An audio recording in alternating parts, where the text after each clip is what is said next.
Hello guys, welcome to my channel. আশা করি তোমরা সবাই ভালো আছো। এখানে কোনো আইডলকে ছোট করে দেখানো হচ্ছে না, ভিডিওটি শুধুমাত্র বিনোদনের জন্য। যদি আমার ভিডিওটি তোমাদের ভালো না লাগে প্লিজ স্কিপ দ্য ভিডিও। ধন্যবাদ। চলো গল্পটি শুরু করা যাক।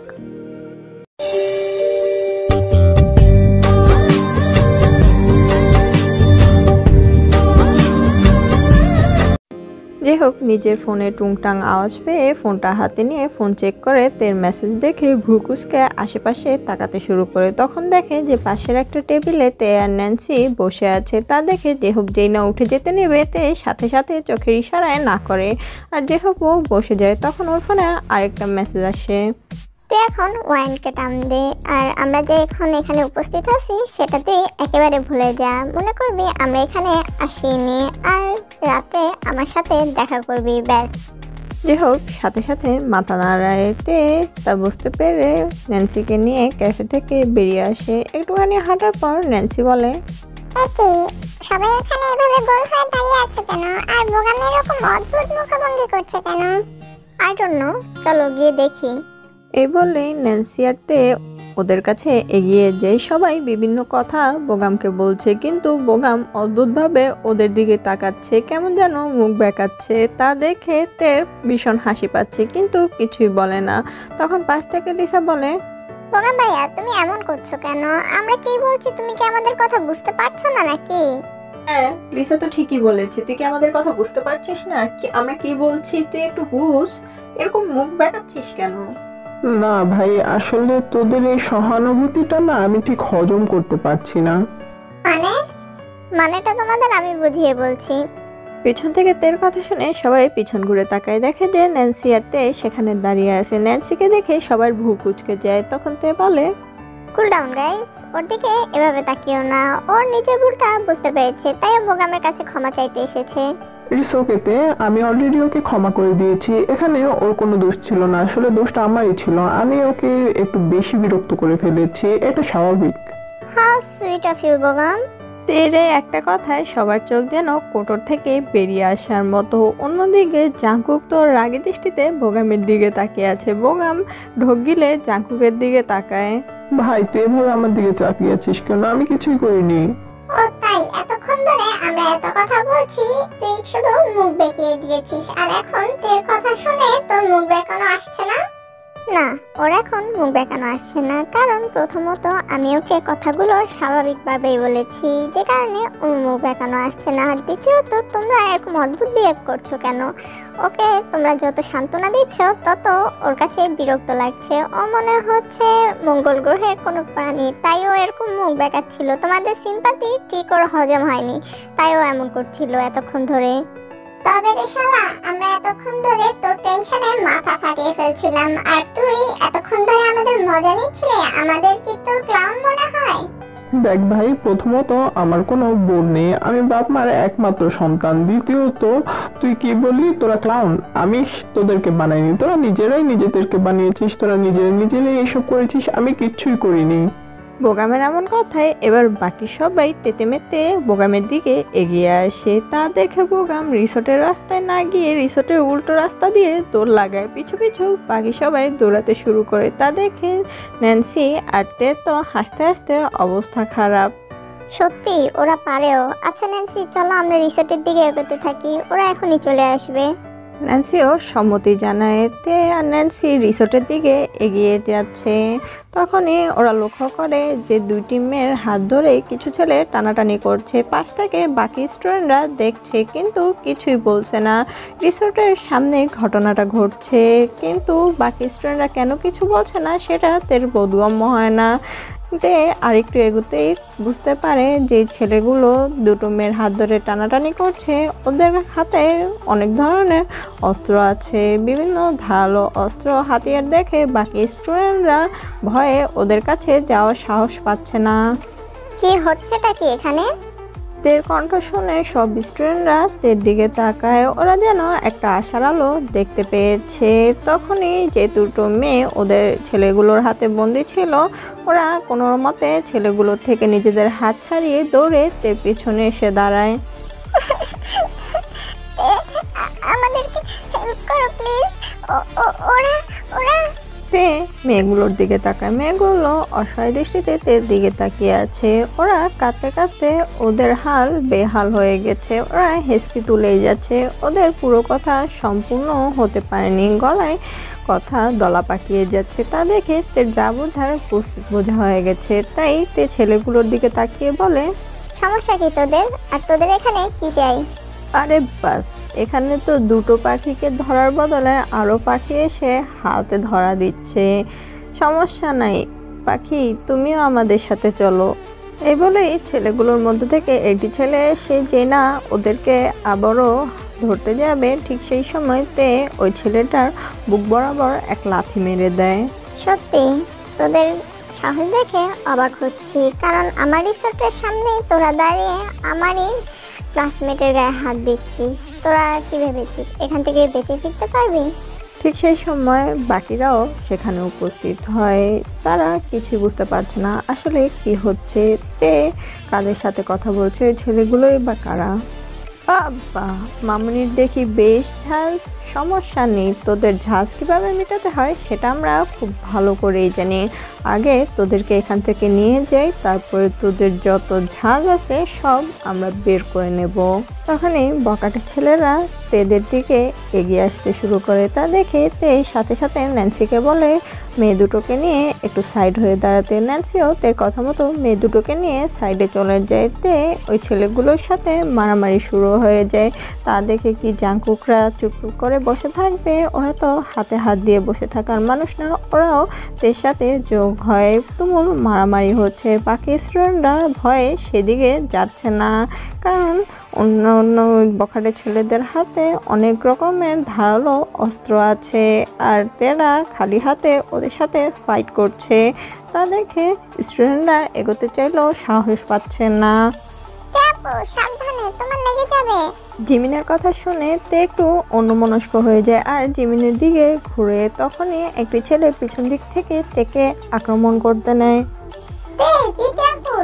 তে সাথে সাথে পিছু ঘুরে সেই ছেলেটির ছুরি গিয়ে তের গালে লাগে, যার ফলে তের মুখের মাস্কটা খুলে যায়। অন্যদিকে জাংকুক এসে সেই ছেলেটির হাত মুচড়ে ধরে আর ছুরিটি নিয়ে সেই ছেলেটির বাহুতে একটা টান দেয়। দেখি তুই ঠিক আছিস? সুগা মারামারির মধ্যে তের কাছে এসে তেকে ধরে। তে উপুত হয়ে আছে, তে মাথা নিচু করে আছে, তের মুখ দেখা যাচ্ছে না। চুল দিয়ে তের মুখ সম্পূর্ণ ঢেকে আছে। ওকে আঘাত পেয়েছে কিনা বুঝতে পারছে না। সুগার টেনশন হচ্ছে। অন্যদিকে বাকি সবাই তো এখনো ওই বখাটে ছেলেদের সাথে ফাইট করতেই ব্যস্ত। তখন তে মাথা তুলে সামনের দিকে তাকায় এবং নিজের চুলগুলো এক হাত দিয়ে পিছনের দিকে ঠেলে দেয়। সব স্টুডেন্টরা হাঁ করে তের দিকে তাকিয়ে আছে, মনে হচ্ছে তেকে চোখ দিয়ে লেখাবে। ওরা কল্পনাও করতে পারেনি তে দেখতে এতটা সুন্দর। তে সৌন্দর্যে যেন তারা মুগ্ধ হয়ে যাচ্ছে। ওদের পাশে যে ফাইট হচ্ছে সেই দিকে কোনো খেয়ালই নেই কারোর। সবাই তের দিকে হাঁ করে তাকিয়ে আছে। সুগাও তেকে দেখে বেশ অবাক হয়। তে এতটা সুন্দর সুগা ধারণাও করতে পারেনি। আমি ঠিক আছি সুগা ভাইয়া, আগে ওদের ব্যবস্থা করে নি।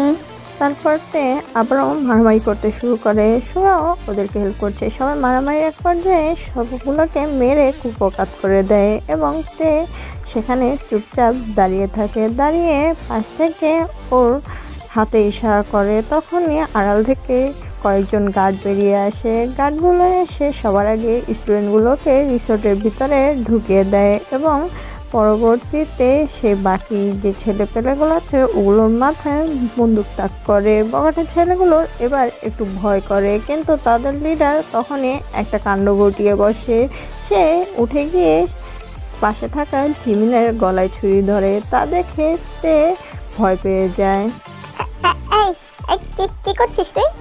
ওকে ছাড়, ওকে ছাড়। ওর গায়ে যদি একটা ফুলের টোকাও লাগে না, আমি তোকে এখানে মেরে জিন্দা কবর দিয়ে দিব বলে দিলাম। তুই ওকে ছাড়। তুই কি মনে করেছিস আমরা এত সহজে হার মেনে নেব? কখনোই না। আজকে তোর শেষ দেখেই যাব। তোর ওর প্রতি খুব টান না রে? তো ওর জন্যই আজকে তুই মরবি। ওই বলেই ছেলেটা জিমিনের গলায় ছুরিটা আরেকটু চেপে ধরে। সাথে সাথে জিমিনের গলা কেটে রক্ত বেরোতে শুরু করে। তা দেখে তের তো চোখ জলে ছলছল করে ওঠে, কিন্তু তে কিছুই বলে না, সাথে সাথে নিজের চোখের জল মুছে এবার সাইকোদের মতো হাসতে হাসতে বলে, তোর কি মনে হয় তুই ওর গলায় ছুরি ধরবি আর আমি তোকে ছেড়ে দেবো এত সহজে? তুই একটু তোর লোকেদের দিকে তাকা, ওদের কি অবস্থায় আমি রেখেছি।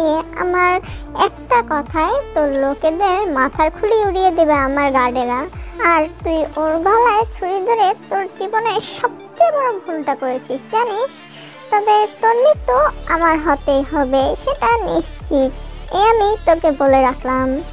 এই বলেই তে তার কোমর থেকে একটা গান বের করে গানটাতে হাত বোলাতে শুরু করে। তা দেখে এবার ছেলেটা ভয় পেয়ে যায়, ভয়ে থরথর করে কাঁপছে, কিন্তু তার তো ভয় পেলে চলবে না, তার সামনে থাকা তের হাত থেকে বাঁচতে হলে জিমিনকে ঢাল বানাতে হবে। তাই সে কনফিডেন্স সহকারে বলে, যতক্ষণ এই মেয়েটা আমার হাতে আছে তুই আমার কিচ্ছু করবি না, আমি ভালো করেই জানি, কারণ এটা তো দুর্বলতা, সেটা আমি তখনই ধরতে পেরে গেছিলাম যখন তুই ওর কথায় অন্যমনস্ক হয়ে গেছিস। তুই আমাকে কিছু করলে আমার সাথে সাথে এখানে ও মরবে।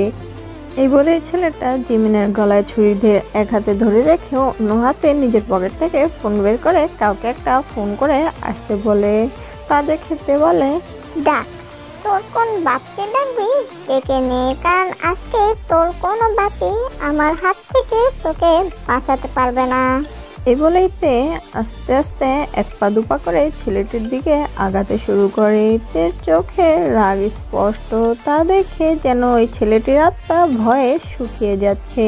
ছেলেটিও এক পা দুপা করে পিছোতে নেয়। ওদের পিছনে যে কেউ দাঁড়িয়ে আছে ছেলেটি আন্দাজি করতে পারেনি। তে নিজের গানটা ওই ছেলেটির দিকে পয়েন্ট করে, ছেলেটি আরো ভয় পেয়ে যায়।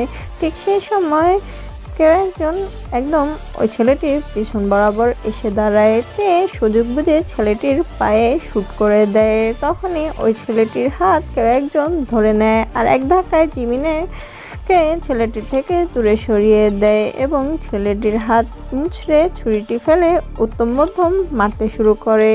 যে ছেলেটির হাত ধরেছে সে আর কেউ না, সুগা ছেলেটিকে মেরে ওর বাকি লোকেদের সাথে একসাথে ধাক্কা মেরে ফেলে দেয় এবং গার্ডেদের বলে ওদেরকে একসাথে বেঁধে রাখতে। গার্ডরাও সুগার কথা মতো একই কাজ করে। জিমিন, তুই ঠিক আছিস? আপু টেনশন করো না, আমি একদম ঠিক আছি। বললেই হলো, তোমার গলা দিয়ে রক্ত পড়ছে জিমিন, ওই ছেলেটা তোমার গলায় ছুরি ধরেছে, সেখান থেকে তোমার গলাটা কেটে গেছে অনেকখানি। আয়ু আপু, আমি সত্যি একদম ঠিক আছি, এটা একদম সামান্য একটা বিষয়। এটা মোটেও সামান্য বিষয় নয়। সুগা ভাইয়া, তুই একটু ওর গলাটা ব্যান্ডেজ করার ব্যবস্থা করতো। ততক্ষণেই অন্য ফার্স্ট এড বক্স নিয়ে আসে রিসোর্ট থেকে। সুগাও সুন্দর মতো জিমিনের গলায় ব্যান্ডেজ করে দেয়। তে তার লোকেদের বলে ছেলেগুলোকে একসাথে বেঁধে ফেলে। এবার তে ছেলেগুলোর আশপাশ দিয়ে হাঁটছে আর কেকটাকে ইচ্ছে মতো পেটাচ্ছে, নিজের মনের যত রাগ আছে সব ছাড়ছে। এ দেখে সবাই একটু আশ্চর্য হয় যে এত সুন্দর এক চেহারা রমণী এতটা ভয়ঙ্কর হতে পারে, তারা কেউ ভাবতেই পারেনি। জাঙ্কুকরা সবাই হাঁ করে তাকিয়ে আছে। অন্যদিকে জিসু, ন্যান্সি, আয়ু ওরা ভয় থরথর করে কাঁপছে। লিসা তো জ্ঞান হারানোর মতো উপক্রম। তা দেখে সব ছেলেরা মিলে মেয়েদেরকে ভিতরে দিয়ে আসে। সুগাও জিমিনকে ভিতরের দিকে নিতে চাইলে জিমিন যেতে নাকচ করে দেয়। তাই সুগাও জিমিনের সাথে আর জোর দেখায় না। তে এবার মারা শেষ করে ক্লান্ত হয়ে যায়, এজন্য একটু ওদের থেকে দূরে সরে দাঁড়ায়। ততক্ষণে উদং একটা চেয়ার নিয়ে এসে থেকে বসতে বলে। তের ক্লান্ত মুখভঙ্গি দেখে তে সুন্দর মতো বসে এবং তার পকেট থেকে চকলেট বের করে খেতে শুরু করে। তা দেখে সবাই তো হতবাক, কি হচ্ছে এটাতে, এইভাবে বাচ্চাদের মতো করে চকলেট খাচ্ছে কেন? যে ভাই, এই মেয়েটা কি পাগল টাগল হয়ে গেল নাকি? এতক্ষণ নিজের রাগ মেটাতে এই ছেলেগুলোকে ইচ্ছে মতো পেটালো, এখন ওর বাচ্চাদের মতো চকলেট খাচ্ছে। বুঝতে পারছি না, এর কি মানে পার্সোনালিটি ডিসঅর্ডার আছে নাকি, যে কতক্ষণ বাদে বাদে পার্সোনালিটি চেঞ্জ হয়ে যায়? আরে বেটা, তুই যেখানে আমিও সেখানে, আমি কি করে জানবো? তুই কি এই সুরাকে জিজ্ঞেস কর, আর নাই জাঙ্কুককে, দেখবি তুই উত্তর পেয়ে যাবি। এবার বোকাম জাঙ্কুকের কাছে গিয়ে ওর কানে কানে ফিসফিস করে বলে, ওই জাঙ্কুক, ওই শালা, কথা শোন। ওই মেয়ে এমন করছে কেন? তুই কি পাগল টাগল হয়ে গেল নাকি? একটু আগে বাঘিনী হয়ে সবার সাথে গর্জন করে বেড়াচ্ছিল, আর এখন বাচ্চাদের মতো চকলেট খাচ্ছে। কি হয়েছে একটু গিয়ে জিজ্ঞেস কর না। হ্যাঁ, আমি ওর কাছে যাই আর ওর হাতে মাই খাই না। দরকার নেই ভাই, আমি যেখানে আছি ভালো আছি, কিন্তু ও এমন করছে কেন আমার জানতে হবে। কে করতে পারে? এক কাজ কর, তুই সুগার কাছে যা, ওখানে জিমিন দাঁড়িয়ে আছে। জিমিনকে জিজ্ঞেস করলে জিমিন বলে দিবে কি হয়েছে। হ্যাঁ, ঠিক বলেছস। জাংকুক এবার গুটি গুটি পায়ে সুগার কাছে গিয়ে দাঁড়ায়। সুগা ভ্রুকুচকে জাংকুকের দিকে তাকায়। তখন জাংকুক হাতের ইশারায় জিমিনকে দেখায়, তো সুগাও জিমিনকে ডাক দেয়। আর বিলাই, কি হয়েছে? এমন খোঁচাখুচি করতেছো কেন? জিমিন, কতবার করে বলছি আমার বিলাই ডাকবা না? যাই হোক, আমি তোমার এমনি এমনি খোঁচাইতেছি না, ওই যে জাংকুক তোমারে ডাকতেছে। জিমিন এবার লক্ষ্য করে সুগার পাশে জাংকুক দাঁড়িয়ে আছে আর মিটমিট করে হাসছে। তা দেখে জিমিন এবার ভ্রুকুচকে বলে, কি হয়েছে জাঙ্কু ভাইয়া, আমাকে ডাকতেছেন কেন? আর এরকম হাসার কি হলো? না মানে হাসছি তোমাদের দুজনকে দেখে, সত্যি তোমরা মেড ফর ইচ আদার। যাই হোক, তোমাকে আমি ডেকেছি তের বিষয়ে কিছু একটা জিজ্ঞেস করতে। কি? আচ্ছা, তের কি পার্সোনালিটি ডিসঅর্ডার আছে? মানে ও ক্ষণে ক্ষণে ওর ক্যারেক্টার পরিবর্তন করে, ওর আচার আচরণ পরিবর্তন হয়ে যায়, তাই আর কি জিজ্ঞেস করলাম। কেন কেন? তে আপু পার্সোনালিটি ডিসঅর্ডার থাকতে যাবে কেন? হঠাৎ করে আপনার এই কথা মাথায় আসলো কেন? না মানে আসলে একটু আগে তে কেমন রাগে ফুঁসছিল, ছেলেগুলোকে উত্তম মধ্যম পেটালো, এখন আবার তে কেমন শান্ত হয়ে বসে বসে বাচ্চাদের মতো চকলেট খাচ্ছে, তাই আর কি জিজ্ঞেস করলাম। ও আচ্ছা, এই ব্যাপার। আসলে তে আপু চকলেট খাচ্ছে ওর রাগটা কন্ট্রোল করার জন্য। আসলে ডাক্তার ওকে স্ট্রিক্টলি বারণ করে দিয়েছে কোনোভাবে উত্তেজিত না হতে, রাগ প্রকাশ না করতে। ও রেগে গেলে ওর মানসিক ভারসাম্য হারিয়ে ফেলে, তাই আর কি ডাক্তারের কথা অনুযায়ী ওর রাগ কন্ট্রোল করার জন্য কোনো না কোনো কিছুতে ওর মাইন্ড ডাইভার্ট করতে হয়। তাই ও এসব কিছুর জন্য চকলেট খায়, আর ওর কাছে সবসময় চকলেট থাকে। তাই ও এখন বসে বসে চকলেট খাচ্ছে ওর রাগটাকে কন্ট্রোল করার জন্য, যাতে উত্তেজনাবশত ভুল কিছু করে না বসে। আচ্ছা জিমিন, তোর কি হয়েছে সত্যি করে বলো তো। ও তেমন কিছু না, তে আপুর দুটো সার্জারি পরে তে আপুকে মানে ডাক্তার উত্তেজিত হতে বারণ করে দিয়েছে, ওটা ওর শরীরে এফেক্ট করবে, তাই আর কি। সার্জারি? কিসের সার্জারি? ওই হার্ট আর ব্রেনের সার্জারি। মানে? আসলে ছোটবেলায় তে আপুর একটা অ্যাক্সিডেন্ট হয়, তার ফলে তে আপুর হার্ট দুর্বল হয়ে যায় আর ওর ব্রেনেও প্রচুর পরিমাণে আঘাত পড়ে, যে কারণে ওর হার্টের সার্জারি করে হার্ট ট্রান্সপ্লান্ট করা লাগে এবং কি ব্রেনের সার্জারি হয়। তাই আর কি ডাক্তার ওকে উত্তেজিত করতে বারণ করেছে। জিমিন কথায় কথায় সবকিছু বলে দিয়েছে। তা শুনে জাংকুক আর সুগা তো বিস্মিত চোখে জিমিনের দিকে তাকিয়ে আছে। তে এত কিছু কি করে সহ্য করছে, এজন্যই ওরা ভয় পেয়ে যায়। যখনই তে উত্তেজিত হয়ে যায়, রাগের বশবর্তী হয়ে যদি কিছু করে ফেলে, তাই ওরা সবসময় থেকে শান্ত করার চেষ্টা করে। এখন সুগা আর জাংকুকের কাছে বিষয়টা ক্লিয়ার হয়ে যায়। বস, অনেকক্ষণ ধরে তো বসে আছেন, ওরা বোধহয় আসবে না। এই ছেলেগুলোর ব্যবস্থা আমি করছি, আপনি বাকিদেরকে নিয়ে রিসোর্টে প্রবেশ করেন। ইটস ওকে ওয়ান, আমার এখানে বসে থাকতে ভালোই লাগছে। আমি আশপাশের পরিবেশটা বেশ এনজয় করছি। ওরা আসুক, না আসলে না আসুক, আমার তাতে কি। আমি আরো কিছুক্ষণ এখানে বসতে চাই, তাই বসে আছি। তে কথাটি শেষ করার সাথে সাথে দুটো ব্ল্যাক কালারের কার এসে ওদের সামনে দাঁড়ায়। গাড়ি দুটো থেকে অনেকগুলো ছেলেপেলে নেমে আসে, তাদের হাতে আছে অনেক অস্ত্র দেখে তে ভ্রুজোড়া কুঁচকে নেয়। তা দেখে উদাং গার্ডেদের ইশারা করে, সাথে সাথে গার্ডেরা ওই ছেলেগুলোর দিকে বন্দুক তাক করে। তখনই তাদের পিছন থেকে একটি ছেলে এগিয়ে আসে, তা দেখে তে একটু বাঁকা হাসে আর হাতের ইশারায় উদাংকে থামতে বলে। উদাংও তার গার্ডেদেরকে ইশারা করে গার্ডেরা বন্দুক নামিয়ে নেয়। তা দেখে সামনে থাকা ছেলেগুলোর মধ্যে একজন বলে, কি হয়েছে আপা, ভয় পেয়ে গেলেন নাকি? ভয়? আর আমি? আমার ডিকশনারিতে ভয় বলে কিছু নেই। তাই নাকি আপা? তাইলে আপনি আপনার লোকেদেরকে বন্দুক নামাইতে কইছেন কে লিগা? আমি তো মনে করছি আমার বসের দেখা বোধ হয় আপনাকে কান পাখি উড়ে যাওয়ার মতো অবস্থা, এর লেগেই আপনি আপনার লোকেদের করে বন্দুক নামাই নিতে কইছেন। বিন, থামবি, আমাকে কথা বলতে দে। শুনি আমাদের লোকেদেরকে কেন আটকে রাখছে সেটা তো আগে জানি। উই মিট অ্যাগেন ড্রেক। যাই হোক, তোমার লোকেদেরকে আমি এমনি এমনি আটকায় রাখি নাই। তোমার লোকেরা একটা মারাত্মক ভুল করে ফেলছে, সেটা হচ্ছে আমার লোকের গায়ে হাত দিয়েছে, তাই আমি ওদেরকে আটকে রাখছি। ওই আফা, আপনি আমার বসের নাম জানলেন কি কইরা? আমি শুধু তোমার বসের নাম জানি এমনটা না, তোমার বস নিজে আমাকে ভয় পায়। যত বড় মুখ না তত বড় কথা। আমার এলাকায় এসে আমাকে বলছেন আমি আপনাকে ভয় পাই। সত্যি হাসালেন। তে আর কোনো প্রতি উত্তর করলো না, নিজে ফোন টিপতে শুরু করলো। কিছুক্ষণ পর ডেরেকের দিকে চোখ তুলে তাকিয়ে একটু মৃদু হেসে বলে, নিজের ফোনটা আগে চেক করো ডেক। সাথে সাথে ডেরেকের ফোনের নোটিফিকেশন বেজে ওঠে। তা দেখে ডেরেক ভ্রুজোড়া কুঁচকে তের দিকে তাকায়। আমার দিকে তাকানোর অনেক সময় পাবে, আগে নিজের ফোনটা চেক করে নাও। তের কথায় ডেরেক সাথে সাথে নিজের ফোন চেক করে এবং মাথা তুলে তের দিকে অবাক দৃষ্টিতে তাকায়। আজকের গল্পটা এই পর্যন্ত। আশা করি তোমাদের ভালো লেগেছে। যদি ভালো লেগে থাকে আমার ভিডিওতে লাইক, কমেন্ট, শেয়ার করতে ভুলো না। আর পরবর্তী আপডেট পেতে আমার চ্যানেলটিকে সাবস্ক্রাইব করে রেখো। ধন্যবাদ। আইনি।